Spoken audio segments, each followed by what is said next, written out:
Hey guys, tonight we are not going to talk about ancient Rome or the pyramids. Instead, we're going to pull on our imaginary wool coats and galoshes and step into a different kind of history, one that's a lot closer to home. But a world away from the warm blankets you're wrapped in now. I want you to imagine you are a resident of Victorian London. Right on the cusp of winter. You can feel it in the air, a damp chill that seeps into your bones no matter how many layers you pile on. You can see it in the breath of the few people still out on the cobbled streets. Like little ghosts floating away in the lamplight. You can smell it, too, a mix of wood smoke, coal dust, and a cold, damp earthiness that promises nothing good is coming. Tonight, we're going to explore what a single winter was like in this city. And let me tell you, you probably won't survive this one. So, before you get comfortable, take a moment to like the video and subscribe, but only if you genuinely enjoy what I do here. Now, tell me where you're listening from and what time it is for you in the comments below. Now, dim the lights, maybe turn on a fan for that soft background hum, and let's ease into tonight's journey together. As you trudge along the slushy pavement, the cold is the first thing that hits you, but not in the way you're used to. It's an oppressive, heavy blanket of cold that feels alive, almost resentful. The air itself feels thick with moisture. And as the temperature drops, it's not a dry, crisp cold, but one that promises frost. You've heard the whispers, seen the headlines in the papers, the Thames is freezing. You scoff, of course it is. It happens every few years. But this time, it feels different. The cold is lingering, deepening, and a sense of dread is starting to settle in the city's stomach. The main artery of the city, the great river Thames, is your lifeline, your highway, and your sewer all in one. But now, as you walk down to the embankment, you can see the beginnings of its transformation. A thin, silvery skin of ice is starting to creep out from the banks, reaching for the center of the river. It's beautiful. In a way, you can see the patterns forming, like frosted glass, and the boats that were once bustling with commerce are now trapped. Their masts jutting out like skeletal trees. This isn't a quick freeze. This is a deliberate, slow-motion strangulation of the city's heartbeat. Historians still argue whether the Thames froze over more frequently due to a period known as the Little Ice Age or if London's pre-modern bridges, with their narrow arches and many piers, simply slowed the river's flow, making it easier for ice to form. Either way, the result for you is the same. The river, which once carried goods and people in, well, a whole lot of waste, is now a silent, frozen highway. A quirky tidbit you'll hear later is that these river freezes led to what was called the frost fairs, a temporary, carnivalesque society that sprang up on the ice. A carnival on a frozen sewer. Doesn't that sound just delightful? A chance for a hot cup of gin, a roasted apple, and maybe a little pickpocketing, all while standing on what used to be a river of filth. It's a surreal and bizarre moment of temporary community in a city that's usually so stratified. But for now, you just feel the quiet hum of the cold, watching the river turn solid. And as you watch, you know in your gut that this isn't just a cold snap. This is going to be a long, brutal winter, and the city is not prepared. The ice thickens. What was once a thin veneer is now a solid, unyielding surface. A great crackle echoes across the city one morning, a sound like a gunshot or a tree splitting in two, as the last of the river's liquid heart gives way to the deep frost. The headlines scream, "The Great Freeze of 1855," and you can feel the shift in the city's mood. The initial quiet dread is replaced with a strange, nervous energy. People are drawn to the riverbank, peering out at the vast, frozen expanse, a canvas of dirty white and gray.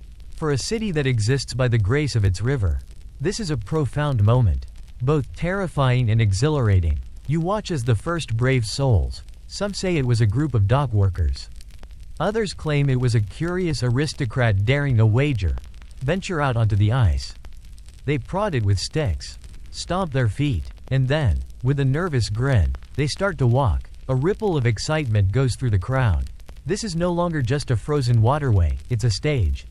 An open field, a blank slate of opportunity. The frost fair is beginning. The ice, you'll come to learn, is incredibly strong. You hear a story about a whole elephant being walked across the frozen Thames decades earlier.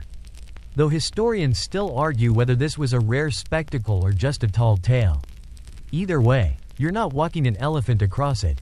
Just yourself. Soon, the temporary city on the ice begins to take shape. Tents pop up like mushrooms after a rain. Vendors, quick to seize the moment, drag their carts and wares onto the frozen riverbed. You see a man selling roasted mutton, the smoke from his fire smelling wonderfully savory in the biting cold. Another offers hot spiced gin, and you clutch your meager coins, knowing this might be the only real warmth you'll feel all day. There are games of skittles, makeshift pubs with barrels of ale, and even printers who set up their presses to create Thames Frost Fair, keepsakes and poems. The scene is a chaotic, joyous, and utterly bizarre spectacle. It's a city-wide party where the floor is a frozen river and the roof is a perpetual gray sky. But beneath the surface, literally and figuratively, the brutal reality remains. You hear a sharp crack and a scream, and your blood runs cold. A portion of the ice near the bank has given way under the weight of a crowd, and people are scrambling, pulling each other back from the frigid, black water. A mainstream historical fact you'll come to know is that while the frost fairs were famous for their revelry, they were also incredibly dangerous. Lives were lost to the cold, to the gin, and to the unpredictable nature of the ice. You also notice the pervasive sense of dread among the working class. This carnival on ice is a temporary distraction, a fleeting fantasy, for the rivermen, the dock workers, the water sellers, the people whose very livelihoods depend on the flow of the Thames. This freeze is a disaster.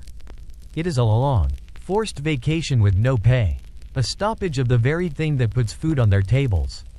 You see the silent desperation in their faces, the grim reality that this fun and games can't last, and for them, it's not really fun at all. The frost fair is fun for a few days, a novelty, but the biting cold of the winter itself is not. You pull your threadbare wool coat tighter around you, but it feels less like a garment and more like a suggestion of warmth. The chill isn't something you can avoid. It's in the air you breathe, the floorboards you walk on, the water in your basin that has a thin sheet of ice on it every morning. The central heating you know from your modern life is a fantasy here. A fireplace is a luxury, and even then, its warmth barely reaches beyond a few feet, leaving your back a perpetual canvas of goosebumps. A mainstream historical fact is that the primary source of heating for most of the population was the coal fire. You know this intimately. You have to buy your coal by the sack, and every coin spent on it is a coin not spent on food. It's a constant, terrible calculus. You watch your neighbor across the street, a family of 6, as they debate in low, tired whispers whether to buy another bag of coal or stretch what little they have for another week. You can hear their children coughing from the cold, a hollow, rasping sound that feels like a physical blow. The cold isn't just uncomfortable, it's a slow, insidious killer. You feel a constant, low-grade suffering from the moment you wake up. Your fingers and toes are perpetually numb. You have a persistent cough that never seems to go away, a product of the freezing air and the damp, poorly insulated buildings. A quirky tidbit is that people in this era often slept sitting up in what were called coffin beds, to avoid the cold air on the floor, which was believed to cause illness. This sounds utterly miserable, but you understand the desperate logic. You'd do anything to avoid the chill. Every breath you take feels like it's stealing a little bit of your body's warmth. Simple tasks become monumental struggles. Putting on your shoes, trying to tie a ribbon, even just holding a cup of hot tea. Your hands ache and shake from the cold. Historians still argue whether the constant exposure to low temperatures made the population more susceptible to diseases like tuberculosis and pneumonia, or if the conditions of living in close, unhygienic quarters were the primary cause. What you know for sure is that you hear of more and more people getting sick, and you see the doctors and apothecaries getting richer by the day. You feel a little better when you get to work. At least, the sheer physical labor of your job, whatever it may be, hauling goods at the market, scrubbing laundry, or working a printing press, provides a temporary reprieve, a false sense of warmth that comes from exertion. But the moment you stop, the cold floods back in, reclaiming every inch of your skin. It's a relentless siege, and you can feel your body, your very will, starting to wear down. You're not fighting a single illness, you're fighting the cold itself. And it feels like a losing battle. If the cold is a slow-motion attack, the fog is a suffocating one. It's not the gentle, misty kind you might imagine. You wake to a sky that is no longer gray but a sickening yellowish-brown. The air hangs heavy, thick enough to chew, a foul concoction of smoke from a million chimneys, coal dust, and 1,000 industrial pollutants. This is the infamous pea-souper, a London specialty, and in the bitter cold of winter, it's at its absolute worst. You can't see more than a few feet in front of you. The street lamps, lit early in the day, cast a feeble, jaundiced glow that seems to get swallowed by the oppressive air. A mainstream historical fact is that these fogs, or smogs, as they would later be called, were caused by the combustion of soft coal, which released thick smoke and sulfur dioxide into the atmosphere. The cold, still air of winter acted as a blanket, trapping the pollution close to the ground. You hear a horse-drawn carriage coming before you can see it, its wheels thumping dully through the fog. A voice calls out, warning you to stay clear. It's a terrifying game of chicken just across the street. You keep one hand out to feel the rough brick of the buildings guiding you forward. It's impossible to tell if you're walking in a straight line or if you've strayed into the middle of the road. People bump into each other, offering mumbled apologies, their faces appearing out of the gloom like sudden, pale ghosts. The fog doesn't just obscure, it corrodes. It gets into your clothes, leaves a greasy residue on your skin, and, most disturbingly, coats the inside of your lungs. You can taste it, a bitter, metallic flavor that lingers long after you've managed to find your way home. A quirky tidbit is that people used to hire link boys, or men with torches, to guide them through the fog for a small fee. This seems incredibly simple, but in a world with no GPS or streetlights that could cut through the gloom, it was a necessary and often life-saving service. Historians still argue whether the long-term health effects of these smogs were more deadly than the more acute illnesses brought on by the cold. But what you know is that you feel it every time you take a breath. Your chest aches, and you have a persistent rasp in your throat that feels like you've been gargling gravel. There is a sense of unreality to it all. The world shrinks to the tiny circle of your immediate vision, and the usual bustle and noise of the city are muffled and distorted. You hear a bell ringing in the distance. A church maybe, but the sound seems to come from nowhere and everywhere at once. It's a sensory deprivation of sorts, a cruel twist on the already brutal winter, where a walk to the corner store becomes an adventure in survival.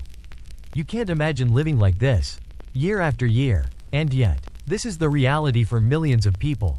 A small price to pay, perhaps, for the grandness of a great city, or so they say, but in this moment, you would trade all the grandeur in the world for a single lungful of clean, crisp air. If the fog is a threat that you can see, the other, unseen indoor perils are a constant, gnawing anxiety. You finally make it home, cold and coughing, and the first thing you do is try to get warm.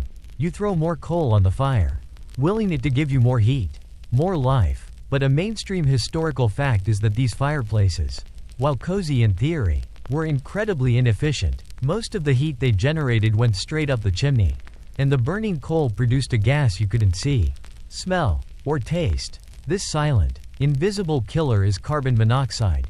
It's the byproduct of incomplete combustion, and in your poorly ventilated, drafty home, it's a constant danger. You don't have a carbon monoxide detector, of course. That technology is over 100 years away.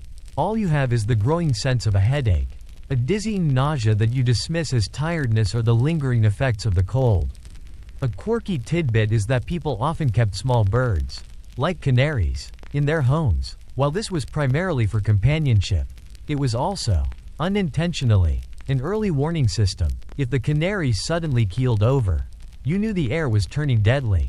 It's a terrifying little game of chance where your pet's health is your only barometer for survival. Historians still argue whether the high death rates during these winters were primarily due to infectious diseases like influenza and pneumonia, or if carbon monoxide poisoning from poorly maintained fires and a general lack of ventilation played a more significant role. What you know is the feeling of that headache, that lethargy. You feel it in your bones. A constant dull ache that never goes away. The very source of your warmth is also a source of great danger. You try to keep a window cracked open for fresh air, but then the frigid air rushes in, making the room even colder and rendering your expensive coal fire almost useless. It's a lose-lose situation, a terrible paradox where staying warm might mean suffocating on the fumes. The drafty homes themselves are a problem. You can feel the wind whistling through the cracks in the window frames and under the doors. There is no such thing as insulation. The cold seeps in from every angle. And no matter how close you huddle to the fireplace, it never truly leaves you. You're constantly fighting a battle on two fronts: the brutal cold outside and the insidious silent killers lurking inside your own home. You recall a joke you heard, a grim one, to be sure, that the only sure way to get warm in London in the winter is to go to bed and hope you wake up in the spring. You don't laugh, because in your heart, you know there is a horrifying grain of truth to it. The winter isn't just a season here, it's a living entity. And it feels like it's trying to consume you from all sides. The cold has a way of turning everything to stone, and that includes your stomach. Food is already a daily struggle, a constant calculation of shillings and calories. But in winter, it becomes a truly brutal affair. You remember a mainstream historical fact that the River Thames, your city's main artery, was also a major transit route for food. When it freezes over, as it has now, the usual supply of fish, produce, and grain from upriver simply ceases. The carts that would normally ferry goods from the docks are now trudging through miles of icy, rutted roads, and the food that does make it to market is often spoiled or frozen solid. You walk through a market, and it's a grim scene. Piles of root vegetables, potatoes, parsnips, turnips, are hard as rocks, covered in a rime of white frost. The smell of fresh bread and roasted meats is gone, replaced by a dull, earthy odor and the faint stench of decay. A quirky tidbit is that vendors would sometimes sell frostbit vegetables, claiming they were sweeter after a hard freeze. But you know this is just a desperate attempt to salvage what little they have. You see a woman trying to chip a piece off a frozen cabbage with a small knife, her breath puffing out in clouds of white. It's a tragic, almost absurd image of struggle. Meat is a particular luxury now, and what's available is often preserved with salt, making it tough and tasteless. There's no refrigeration, of course, so fresh meat spoils quickly, and in the freezing temperatures, it becomes impossible to butcher. You hear of butchers trying to thaw their stock over an open fire, a process that risks a slow, agonizing rot. The lack of fresh food, a mainstream historical fact, led to widespread malnutrition and illnesses like scurvy, a disease you associate with sailors, not with the population of the world's most powerful city. Your gums are a little sore, and you're always tired, a creeping exhaustion that you know is a result of a diet of little more than stale bread and watery soup. Historians still argue whether the increased death rates in winter were more due to the cold itself or to the widespread malnourishment that made people so much more vulnerable to disease. What you know for sure is that your body is telling you a story of deficit. You feel it in the gnawing hunger that never quite goes away, the constant chill that your body can't fight because it doesn't have the fuel. You think back to the frost fair, the roasted mutton and hot gin, and it feels like a dream. A fleeting moment of warmth and plenty in a season of cold and scarcity. You find yourself hoping for a thaw, not because you miss the river, but because you know it's the only thing that will bring back the food and, with it, a chance to survive. You're not just battling the weather, you're battling your own body, which is slowly, painfully, running on empty. If the indoors are a place of unseen peril, the streets are a gauntlet of obvious, constant danger. You step outside, and the cold hits you with a fresh intensity. The beautiful, decorative snow you see in paintings is a lie. The snow here is gray, trampled by 8,000 boots and carriage wheels, mixed with the ever-present coal dust and horse manure. It melts into a frigid, foul slush during the day and freezes into treacherous sheets of ice at night. A mainstream historical fact is that there was no organized city-wide effort to clear the streets of snow and ice. It was every man for himself. You see a man with a shovel, chipping away at the ice on his own patch of pavement. But it's a losing battle.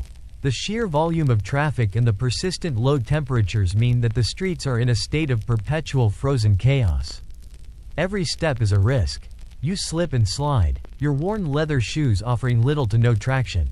You see a dray horse, its great hooves slipping, go down on the slick pavement, and the sound of its whinny and the crack of the falling carriage sends a shiver through you that has nothing to do with the cold. You hear a quirky tidbit that a small business of ice pigeon catchers sometimes emerged. catching the birds that had become so weakened by the cold and hunger that they couldn't fly. It's a grim little detail that tells you everything you need to know about the desperation of the season. The lack of sanitation is a huge problem. You recall that the river, now frozen, was also the city's main sewer.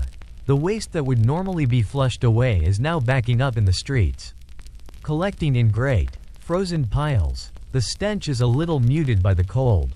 A small mercy, but you know that come the thaw, the city will be a breeding ground for disease.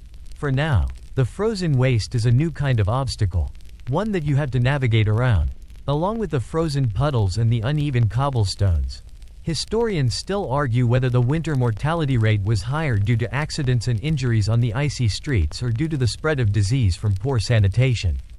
All you know is that you're constantly holding your breath, not just from the cold, but from a constant, low-grade fear of a broken bone or a nasty spill.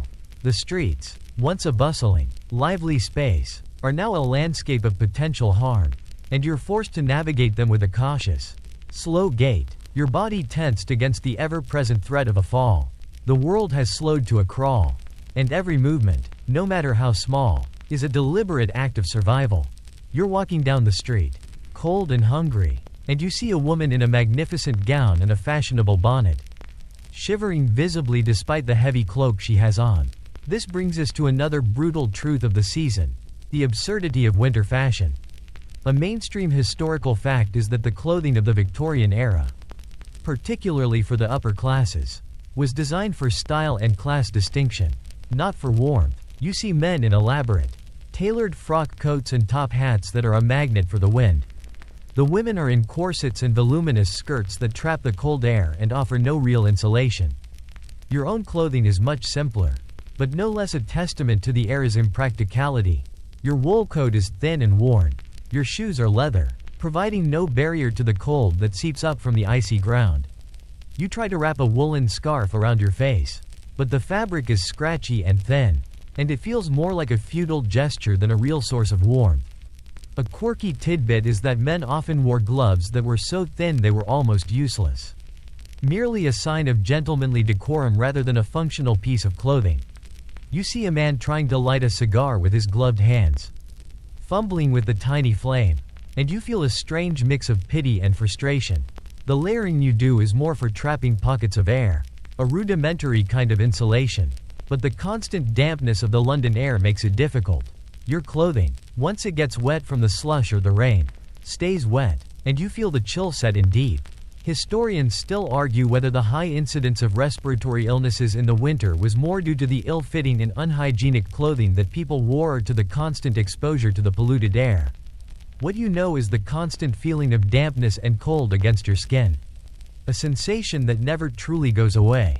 You see a woman drop her umbrella and bend to pick it up, her enormous skirt billowing around her, a little pathetic in its display of uselessness.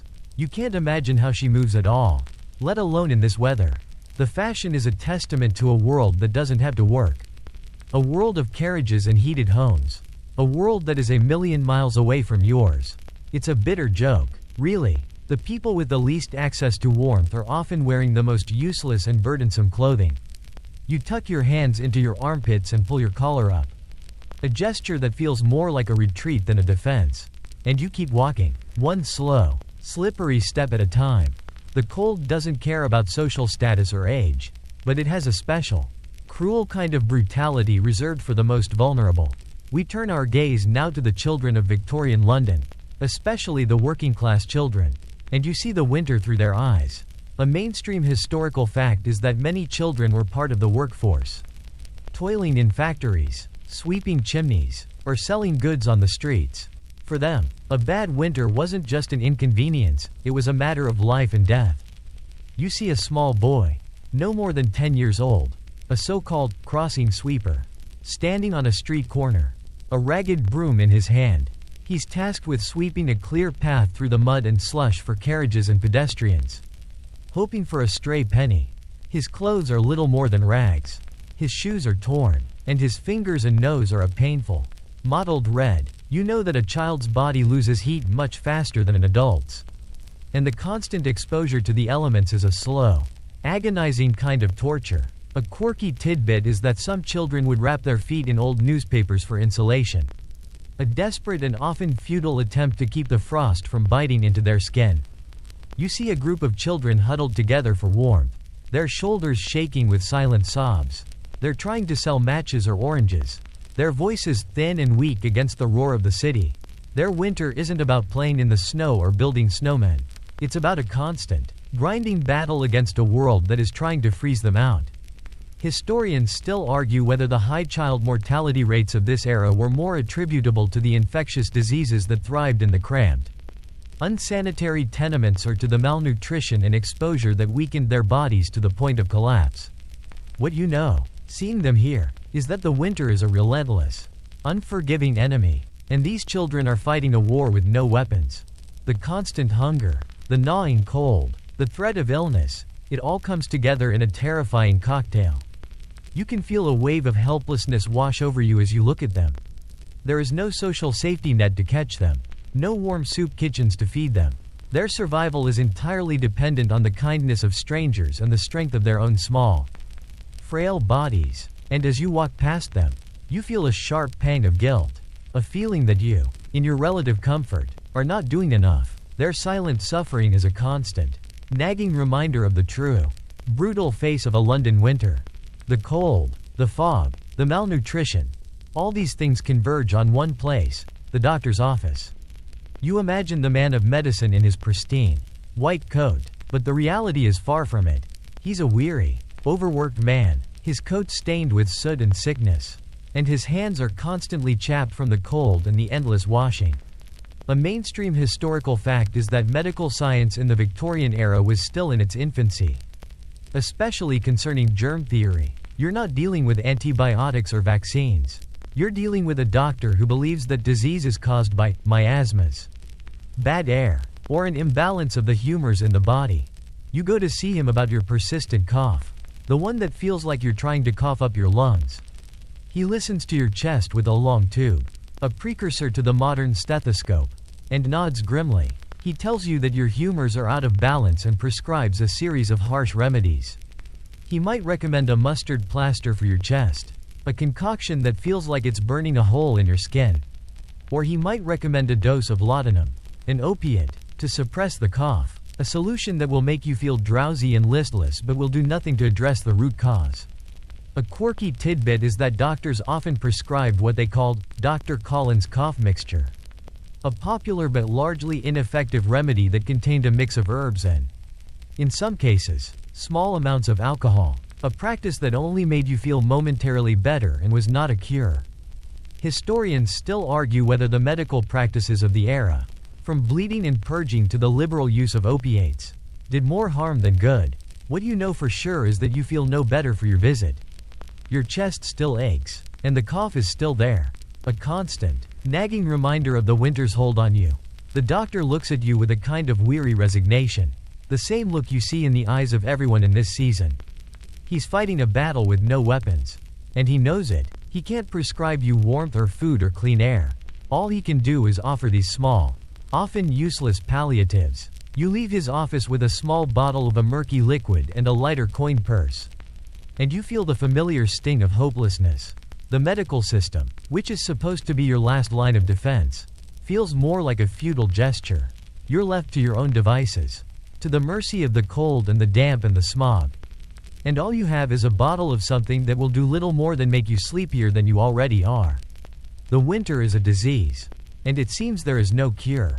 The winter doesn't just bring illness, it brings injury and trauma. And the cold only makes it worse. You're trudging along a street, carefully navigating the frozen ruts, when you hear a cry. A man has slipped on a patch of ice and fallen awkwardly, his leg twisted at a grotesque angle. A mainstream historical fact is that in an era without proper street maintenance, fractures, sprains, and broken bones were incredibly common. And in a time before modern medicine, a broken bone could be a death sentence. You and a few other passers-by rush to help. You try to lift him, but he screams in agony. And you realize how delicate and fragile a human body really is. The cold is a cruel collaborator in this. The man's skin, where it's exposed, is already turning a painful red, and you can see a bluish hue around his lips. The cold intensifies the shock, slows the circulation, and makes the whole ordeal even more harrowing. A quirky tidbit is that people would sometimes carry small vials of alcohol or spirits. Not just for warmth but to use as an emergency painkiller for things like this. It's a sad little detail that tells you how common these accidents must have been. You try to get him to the nearest apothecary, but the journey is a long, slow, and agonizing process. Once you get there, the treatment is grim. Without proper anesthesia, the doctor will have to set the bone, a process that is as brutal as it sounds. He might use some laudanum to dull the pain, but the screaming will still fill the small room. Historians still argue whether the shock of such an operation, often done in unhygienic conditions, was more likely to kill the patient than the injury itself. All you know is the man's face, pale and contorted in pain, and you feel the true, ugly face of Victorian life, stripped of its romantic veneer. Even a simple wound is a grave danger in the cold. A small cut, a nasty scrape, it can quickly become infected. The frozen ground is a breeding ground for all kinds of germs. And the lack of proper hygiene means that a minor injury can quickly spiral into a life-threatening infection. The cold, which might seem like it would slow the spread of bacteria, instead weakens the body's ability to fight back. You think about all the invisible dangers you've heard about tonight, the carbon monoxide, the polluted air, and now you realize that even the most simple, everyday misstep can be just as deadly. You leave the apothecary, shaken, and you feel a new layer of fear wrap around your heart. The winter isn't just about feeling cold, it's about a constant, grinding battle for physical survival. And sometimes, the smallest slip is all it takes to lose. You have just witnessed a brutal scene on the streets, but you know that in a few weeks, the city will be alight with something else entirely: Christmas. You might hear people speak of a Dickensian Christmas, a time of warmth, family, and festive cheer, but you know this is a far cry from the reality. A mainstream historical fact is that for many of the poor and working class, Christmas was not a time of feasting and merriment but a period of even greater hardship. The work that provided their meager income often stopped, and the cold became more intense. You see the preparations around you, the shop windows filled with glittering baubles and the smell of roasting chestnuts. But for you and your family, it's just another day of cold and hunger. A quirky tidbit is that the famous Christmas carols we know today were often a form of street performance for the poor, a way to earn a few coppers from the more fortunate. You see a group of children, the same ones you saw shivering on the streets, singing with thin, reedy voices, their frozen faces barely able to form the words. The songs are beautiful, but the context is heartbreaking. You're witnessing a desperate attempt at survival, not a joyful celebration. You might hear a neighbor talk about a small Christmas dinner, a bit of boiled cabbage, maybe a turnip, but you know that for many, even that is a luxury. The festive spirit is a bubble, a thin veneer over a brutal reality. The wealthy go to balls and parties, their carriages trundling over the frozen ruts, while you huddle in your cold home, trying to conserve the last of your coal. Historians still argue whether the romanticization of the Christmas season in works like Charles Dickens's A Christmas Carol did a disservice to the historical reality, creating a false image of a season that was anything but jolly for most. You know that the message of that story, of charity and goodwill, was a necessary one because the reality was often the opposite. As Christmas Day arrives, the city is eerily quiet. There is a kind of hush, a pause in the endless struggle. You might feel a flicker of hope, a small prayer that the new year will bring better things. But it is quickly extinguished by the relentless cold. The winter, you realize, is not just a physical hardship but a spiritual one, a test of your will and your hope. The idea of Christmas, of light and warmth in the darkness, is a cruel joke when you are in the darkness itself.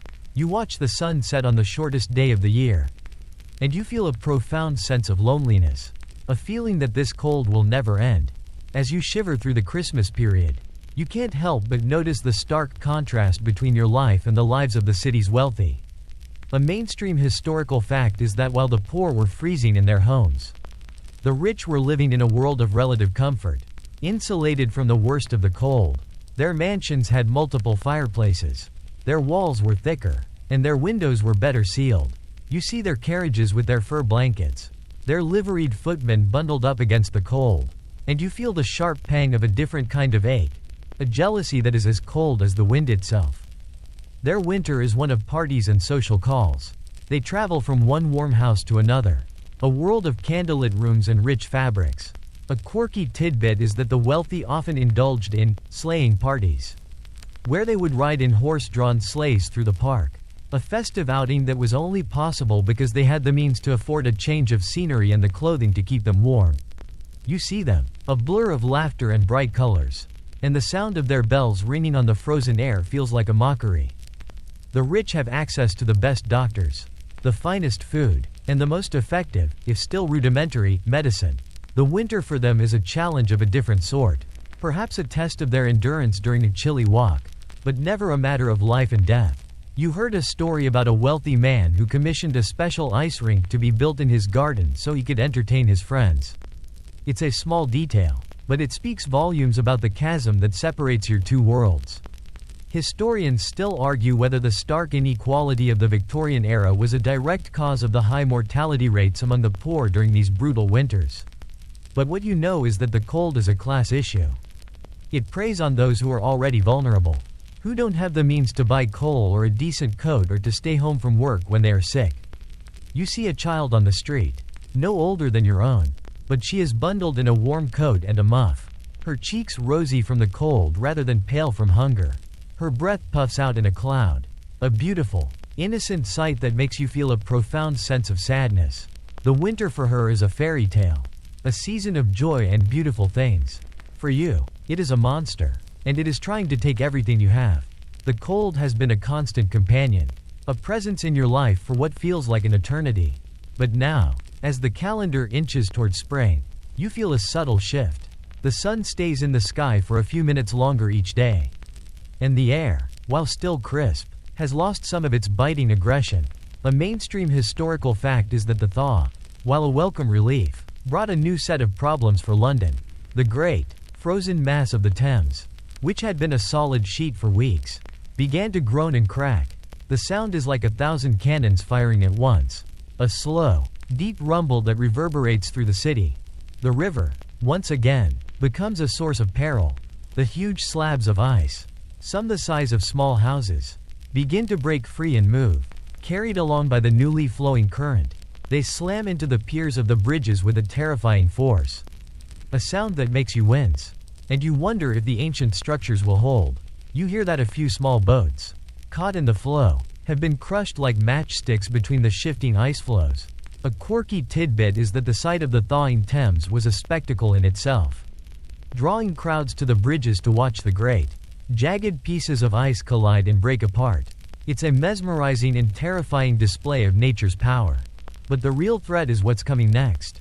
As the ice melts, the frozen streets turn into a muddy, slushy mess, the mounds of frozen waste and refuse, a problem you remember from the previous sections, begin to thaw and release a foul, sickly stench. The city's sewer system, which was little more than a network of open drains, is overwhelmed, and the streets are soon awash with a disgusting slurry of mud, human and animal waste, and industrial effluents. The Thames itself, once it's fully thawed, will be a river of filth, carrying all the winter's accumulated waste out to sea. Historians still argue whether the spring thaws were more deadly than the cold winter months, as they often led to outbreaks of diseases like cholera and typhoid from the contaminated water. What you know for sure is that you feel a different kind of dread now. The physical torment of the cold is being replaced by the fear of an unseen, silent killer, disease. You look at the sky, a little bluer now, and you feel a flicker of hope. But you also know that the thaw is not the end of the struggle. It is simply the beginning of a new one. The winter, you realize, is a beast with many faces, and it will torment you even as it retreats. The thaw is here, a slow and agonizing process that drags on for weeks. The sun, a welcome stranger, hangs higher in the sky, and you can feel the promise of warmth on your skin. But you know that the winter hasn't truly left you. It has left its mark, a deep and indelible scar on the city and on its people. A mainstream historical fact is that these brutal winters left a lasting legacy of resilience and innovation. The repeated freezing of the Thames and the ensuing chaos spurred new conversations about how to make the city more robust. The Great Frosts and the subsequent health crises directly contributed to the push for modern sanitation systems, like the building of London's massive sewer network in the late 1850s. A Herculean project designed to prevent future public health disasters. You can almost hear the gears of progress grinding into motion. You look around at the people on the streets. Their shoulders are a little less hunched. Their faces are a little less grim. They have survived. This is not just a season that they have endured. It is a battle that they have won. A quirky tidbit is that after a particularly harsh winter, it was common for people to hold small, impromptu festivals to celebrate the arrival of spring, a sort of collective sigh of relief. You see children, their clothes still threadbare but their faces alight with joy, playing in the puddles on the street, and it feels like a genuine, heartfelt moment of triumph. Historians still argue whether the extreme weather of the Victorian era was a rare anomaly or a recurring feature of the climate.